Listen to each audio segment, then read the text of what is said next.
So thinking about product, you and I were saying, you just said, we were saying two different words, two different terms, but throughout our conversation, we came to realize we were kind of talking about the same thing. Yeah. And that was interesting. So do you really think, do you differentiate, or do you think that there's a difference between product experience and customer experience? I thought a lot about this from our conversation. You really got me thinking.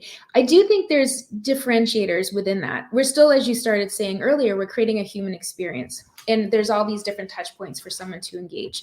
I think that the input that goes into creating a product experience, part of that is that customer experience.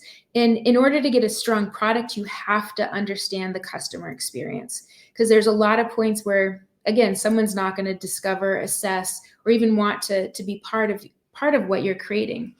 And I talked a little bit of even the language. Does retail welcome you? E-com, there's all of these points where you might not feel part of that product, or in its experience, maybe you don't want to be part of yourself.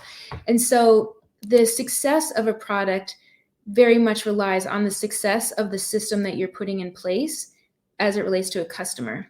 So even for example, just internally, if you don't have the operating system set up for a new product, maybe it requires, different SKUs. Maybe it's a different manufacturing. It could be different e-com experience based on the product that you're creating.